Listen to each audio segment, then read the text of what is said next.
สวัสดีครับวันนี้เราก็จะมาปลูกข้าวกันนะครับหลังจากที่เราเกี่ยวข้าวตากแดดไว้แล้วระยะเวลาประมาณ 3-4-5 วันนะครับวันนี้ทีมงานของเราก็คือมีอยู่ประมาณ8 คน9 คนนะครับทีมงานของเรามารออยู่นะครับตอนนี้เรากำลังจะรอแดดให้ร้อนนะครับให้ข้าวมันแห้งนิดนึงนะครับเดี๋ยวเราก็จะมาปลูกข้าวกันนะครับส่วนที่นี่ก็คือเป็นพื้นที่ที่เราจัดทำไว้นะครับที่เราจะเอาข้าวมารวมกันเป็นกลุ่มที่นี่นะครับนี่ครับพื้นที่นาของเรานะครับตอนนี้เรากำลังรอข้าวมันแห้งนิดนึงนะครับ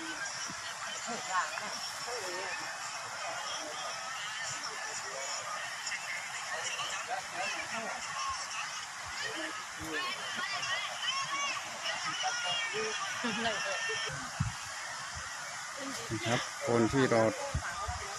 จะมากลุ่มข้าววันนี้ครับรออยู่บนเถียงนาก็มีนะครับ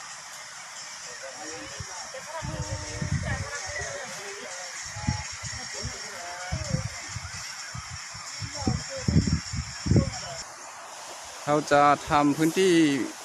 กลุ่มข้าวของเราจะทำ3-4 ที่นะครับอันนี้เราจะไปทำอีกที่หนึ่งนะครับที่ทำเมื่อกี้มันทำไว้เสร็จแล้วนะครับตอนนี้เราจะมาทำที่ใหม่นะครับไปดูพื้นที่กันครับตอนนี้เราก็จะมาเคลียร์พื้นที่นะครับจะทำพื้นที่กลุ่มข้าวครับเคลียร์พื้นที่เก็บไว้เป็นที่นะครับ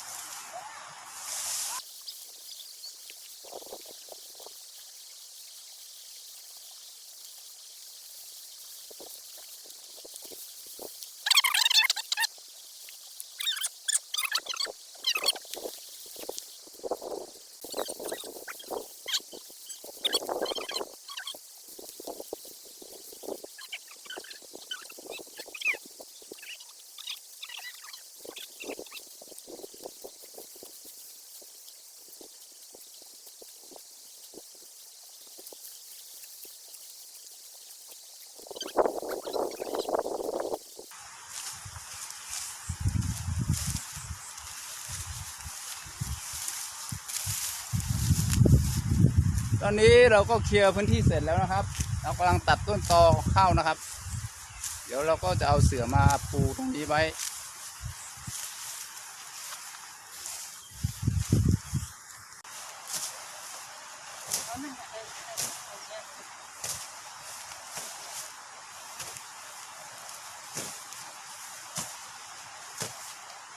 ให้แห้งนะครับ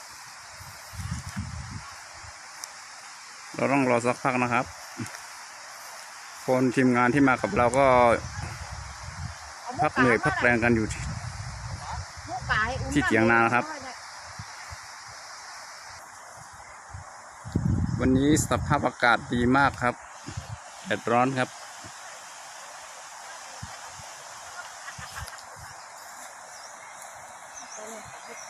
เราจะอยู่พื้นที่นู้นอีกจุดหนึ่งนะครับจะเป็น3 จุดรวมกันทั้งหมดเดี๋ยวจะไปเคลียร์พื้นที่อีก1 จุดนะครับ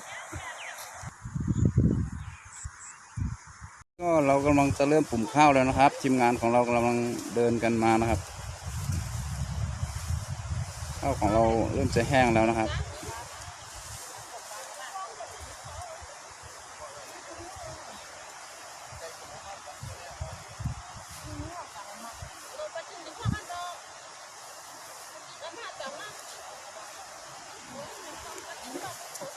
ทั้งหมดทีมงานของเราจะมีอยู่9 คนนะครับอันนี้เรากำลังจะเริ่มปลูกข้าวกันแล้วนะครับ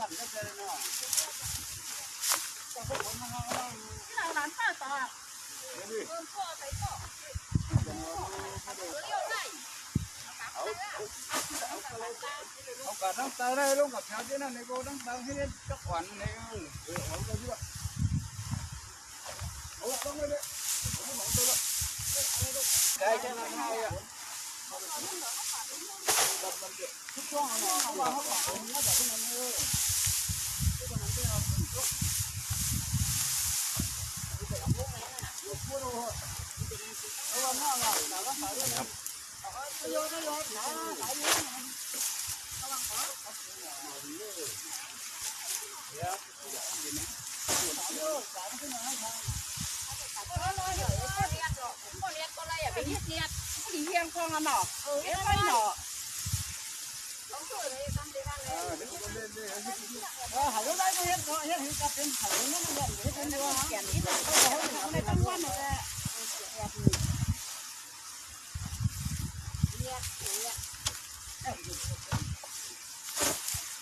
เนี้ยที่เห็ดตาให้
ฮะก็ที่ควันคืนกันเลยอะเจ๊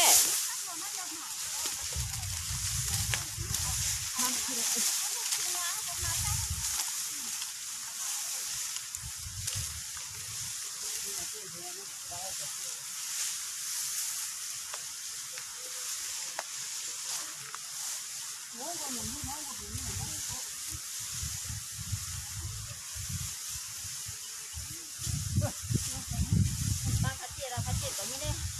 เฮ็ดลงเราดูเขาบอกแต่ว่าแหละวันนั้นหยาเขาจานบาง50,000เขาไปเฮ็ดจ้า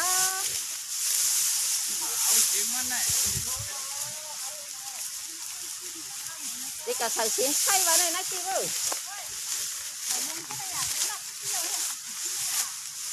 อันนั้นนับเองมาโมเองตั้งไหนนับตั้งไหนนับตั้งไหนนับเองโอ้ย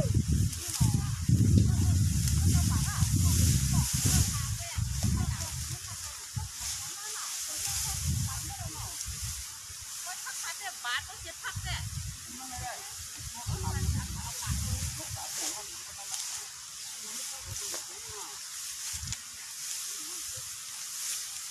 บ้านเนี่ยต้องเจ็ดพักให้เลย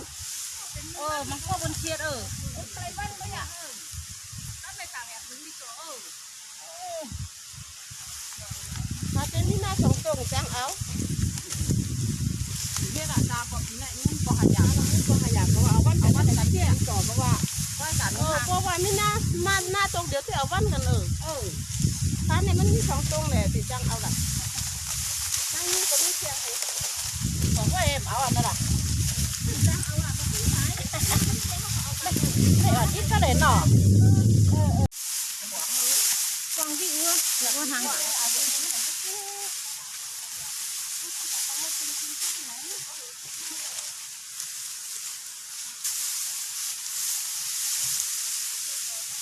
เดี๋ยวดูก็ตั้งไว้หน่อยน่ะเนี่ยยายเนี่ยนี่ทำไมเป็นเรื่องเพื่อนมากติดไปตั้งไว้ เพราะว่าไอจากคนที่นั้นเฮ็ดเนี่ย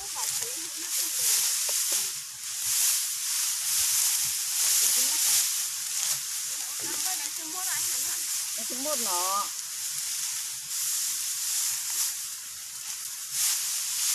ต้นใบชาโคเดียดแล้วจะเนี่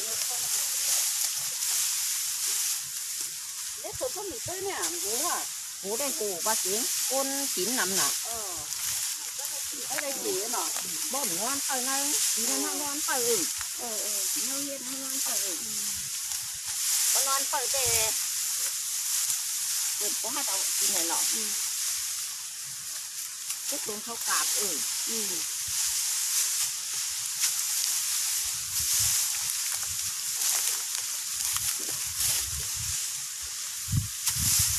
ราะว่าป้าของที่น้าเนี่ยเขาสูงมากเลยมัน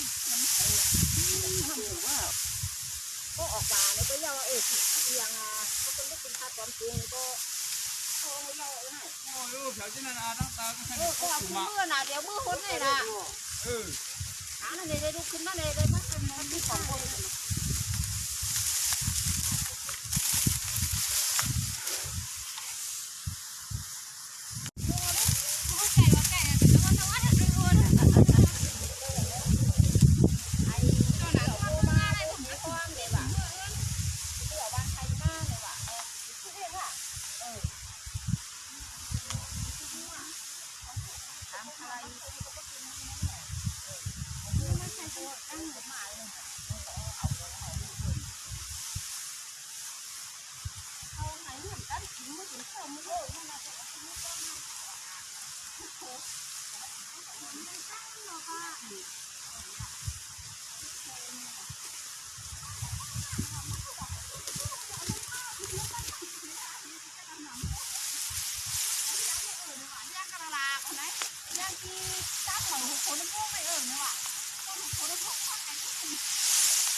บองสีดูก่อนหรอกเอาไหนบองสีก็ด่านด่านก็เลี้ยงแล้วนะ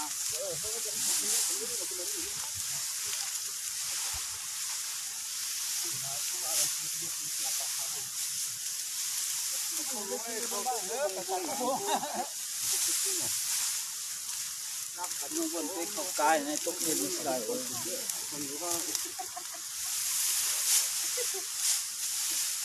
คนนั้นในใกล้ฐานคือเขาเพิ่งตำอ่ะ bốn chín เรียกไปคนนั้นเห็นนี่อะไรของข้างอ่ะ cái đấy dùng cái đấy cái đấy cái hiện đỏ cái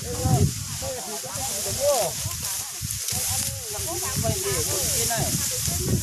gì để tràn váng vô เงินเขาหุ่นน่ะ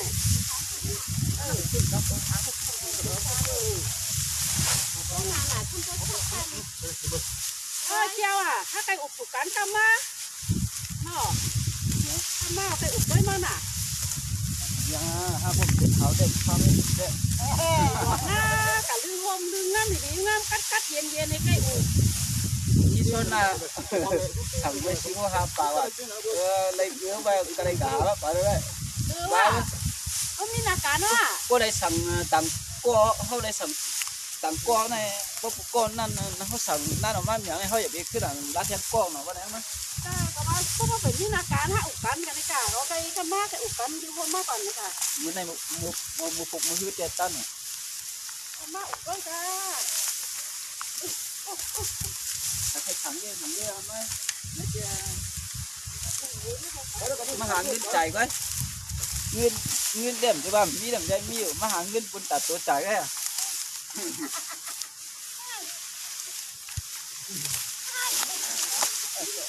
บางคนแบบนี้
Phương xuống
con tà đi không ơi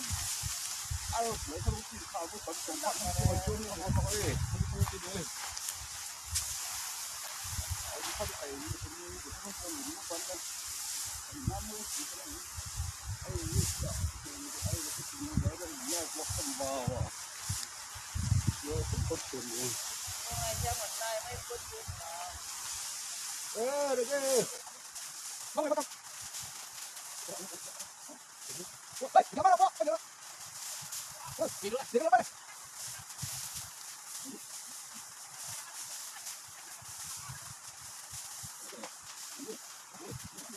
Không ai em, cái này.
วันนี้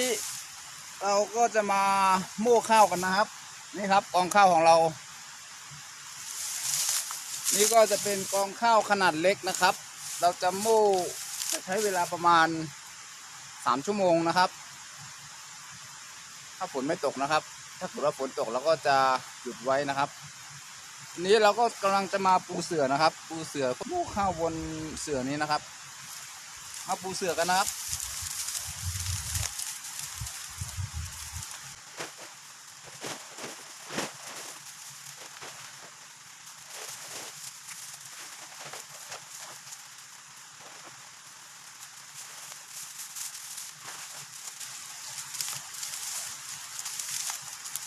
ตอนนี้ผมก็ปูเสื่อเสร็จแล้วนะครับตอนนี้ผมกำลังจะเอาข้าวลงนะครับก็จะโม่นะครับ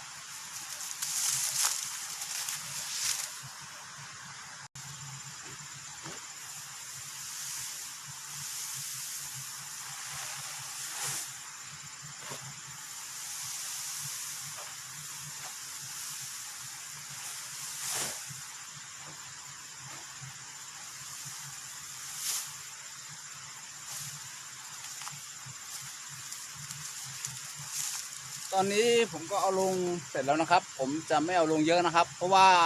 สภาพอากาศตอนนี้มันก็เหมือนฝนจะตกนะครับเดี๋ยวถ้าเราโม่ไม่เสร็จแล้วฝนตกมันจะยุ่งยากนะครับมันจะยุ่งยากสำหรับการเก็บปิดนะครับเพราะว่าถ้าฝนเปียกแล้วข้าวมันจะชื้นมันจะไม่ดีนะครับเพราะฉะนั้นผมจะเอาลงแค่นี้แล้วก็ผมจะมาโม่แล้วนะครับ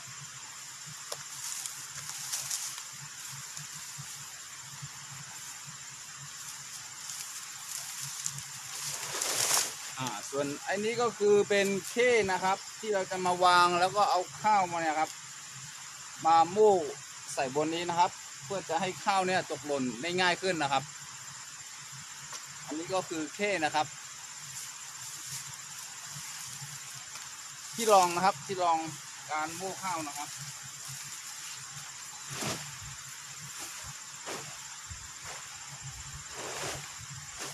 ก็จะมาวางแบบนี้ครับ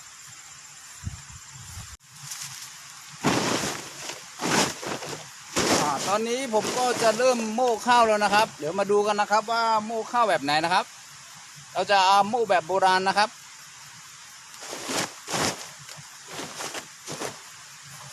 ทุกสิ่งทุกอย่างนะครับเราจะใช้มือหมดนะครับเราจะไม่ใช้เครื่องจักรส่วนอันนี้ก็คือเป็นไม้หนีบโม่ข้าวนะครับครับ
อันนี้ก็คือเป็นการโม่กองที่2นะครับกองส่วนกองที่1นะครับเราโม่เสร็จไปแล้วนะครับเมื่อ8 นาฬิกาเมื่อเช้าครับอันนี้เราเริ่มมาโม่กองที่2นะครับเวลา 10 โมงครึ่งนะครับอันนี้จะเสร็จหรือไม่เสร็จก็ไม่แน่ใจเหมือนกันนะครับเพราะว่าสภาพอากาศตอนนี้มันมีฟ้าครึ้มๆอยู่นะครับกลัวว่าฝนจะตกก็เลยไม่แน่ใจว่าจะเสร็จหรือไม่เสร็จเดี๋ยวมาดูกันนะครับ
ส่วนคนนี้ก็คือเป็นคนที่มาช่วยเราโม่ข้าววันนี้นะครับวันนี้ผมมีทีมงานอยู่2 คนเองนะครับกับผมคนหนึ่งนะครับ กินข้าวนะ คนนี้เพิ่งไปกินข้าวมานะครับพักเที่ยงกินข้าวแล้วก็มาเพิ่งมาโม่ดอกเองครับ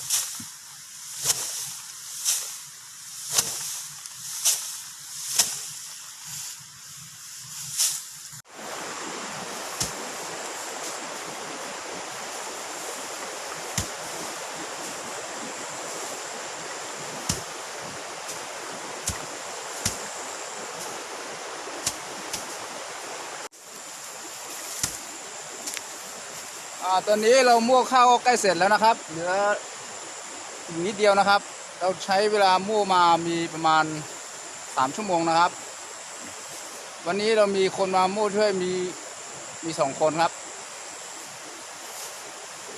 อันนี้ก็เหลือไม่เยอะแล้วนะครับอีกสักครู่ก็จะเสร็จสิ้นแล้วนะครับการมั่วของเราวันนี้การมั่วข้าวแบบดั้งเดิมนะครับแบบโบราณนะครับอันนี้ไม่ใช้เครื่องจักรนะครับใช้คนทั้งหมดเลยนะครับ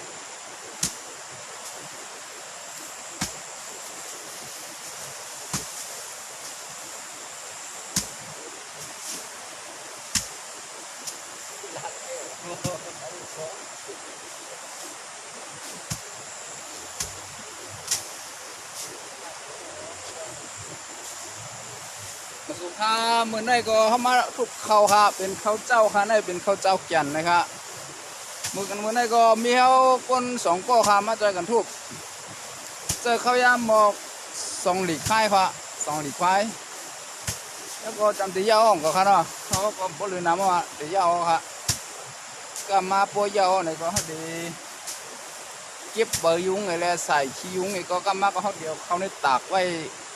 ก่อนครับ ว่าเขาเนี่ยมันไปห้าวได้ตากไว้อินนะครับ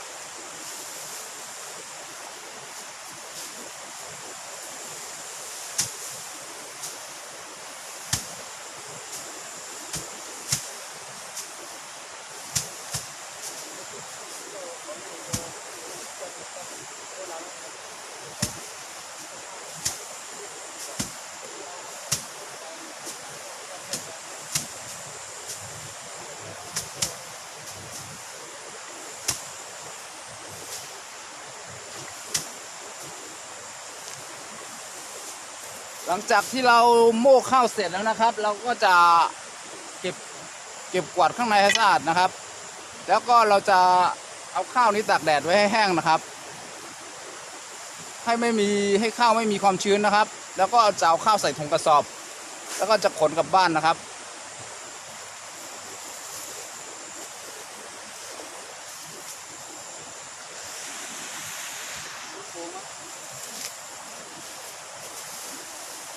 หันทุกกันเลยก็เลยอ่ะหันทุกกันเลย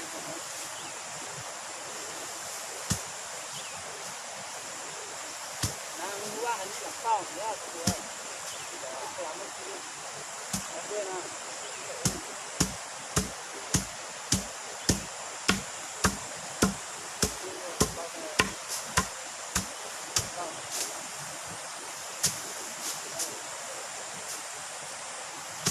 ใกล้จะเสร็จแล้วนะครับ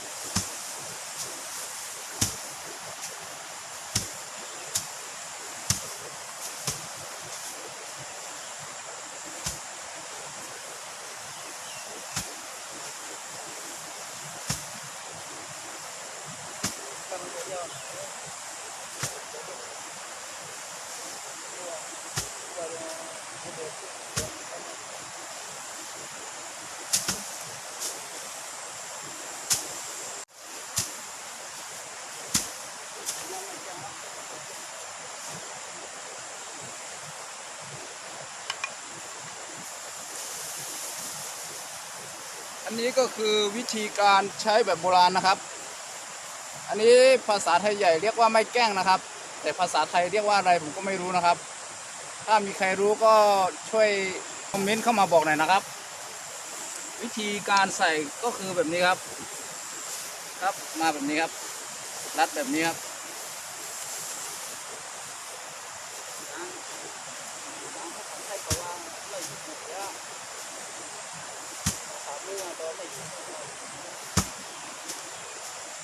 ลูกเขาลอยนี่เขาทำเขาได้ก็อะไรครับพลังไม่ได้สัญญามันนี่ครับวิธีการโยนทิ้งก็คือแบบนี้นะครับ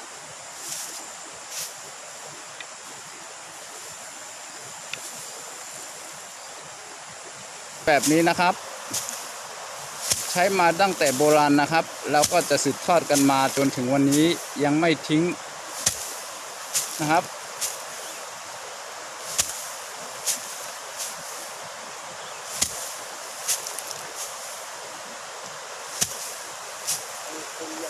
วันนี้ต้นฟางของเราก็ค่อนข้างจะตกในไอ้นี้เยอะนะครับในสัตว์เยอะในเสือเยอะเดี๋ยวเราก็จะมาเก็บกวาดฟางที่มันตกอยู่ในเสือของเรานะครับทำความสะอาดแล้วก็จะเอาข้าวนี้ตากไว้ให้มันแห้งนะครับหลังจากนั้นเราก็จะมาใส่กระสอบแล้วก็ขนกลับบ้านนะครับ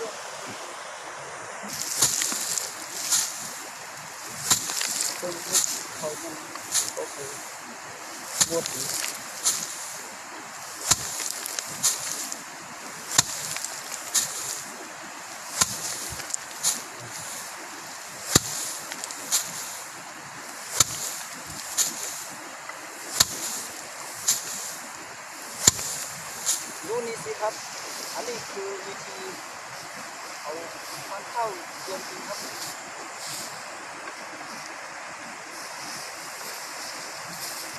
ได้ใส่ไหม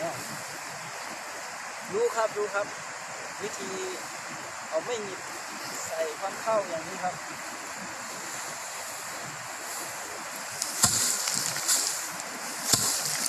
อันนี้ก็คือสืบทอดมาจากโบราณนะครับ ตั้งแต่ปู่ย่าตายายนะครับ สร้างมาไว้ให้เราทำนะครับ แล้วก็จะไม่ให้หายนะครับรุ่นสืบ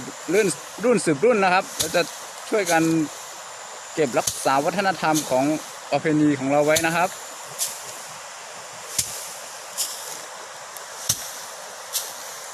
ตอนนี้เราก็โม่ข้าวเสร็จแล้วนะครับ เราจะมาเก็บกองฟางของเราออกนะครับ แล้วทำความสะอาดในนี้ให้เรียบร้อย แล้วก็เราจะเอาข้าวของเราตากไว้นะครับ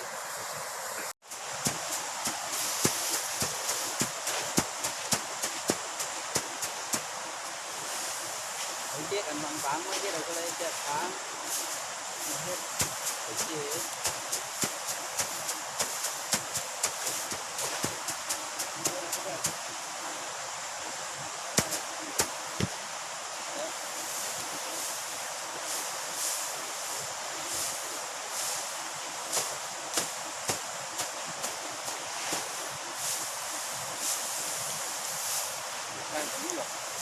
hai múc cái nó phải đúng không? Nhỏ lúc nào chứ? Bao quắc xoay này có quay đi tiếng đi ạ, có giàu gần nào khi đi tiếng này gần tệ, quay đi tiếng này đi được con, cố gắng lắp tiếng này này, cũng chút bánh mì này, nhặt rồi, Ơi, ơi, cho nên anh tiếng này mình có đi nuôi mình hòa à? Chân tăng rồi đi rồi, tăng rồi.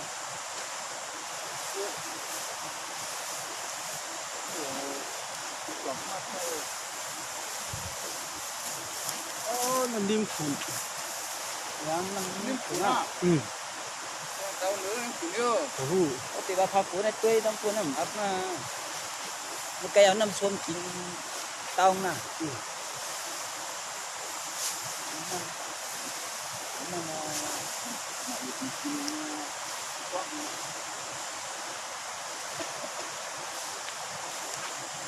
Có làm được nhiều,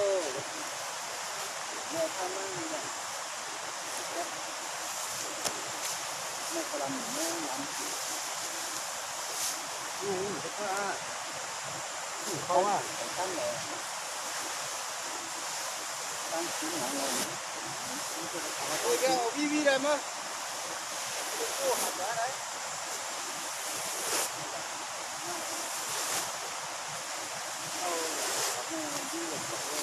Cô mà có đi. Cô hạt tặng vậy.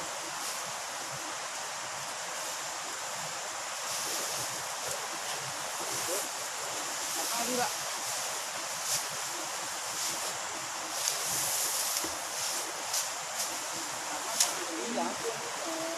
Hạt đang phải đi thôi đó.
งหน่อยข้างนอกของมัน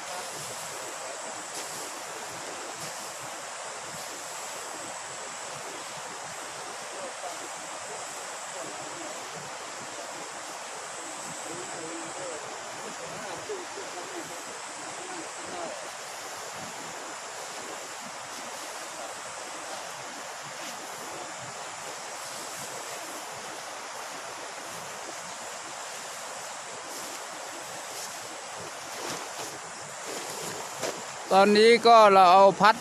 ดใบข้าวออกแล้วมั้งครับ ตอนนี้เราจะเอาข้าวตากแดดไว้นะครับ ประมาณวันหนึ่งนะครับ หลังจากนั้นข้าวแห้งแล้วเราก็จะเอาใส่กระสอบนะครับ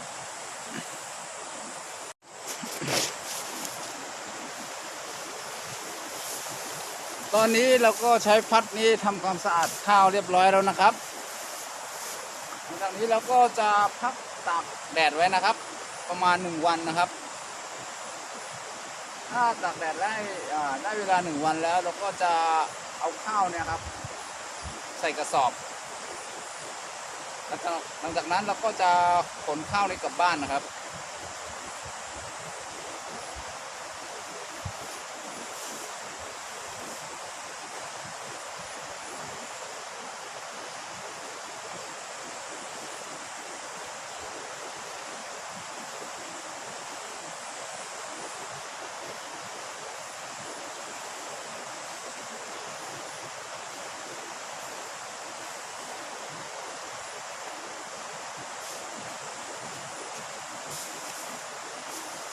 อันนี้ก็คือเป็นใบพัดนะครับที่ทำมาจากตอ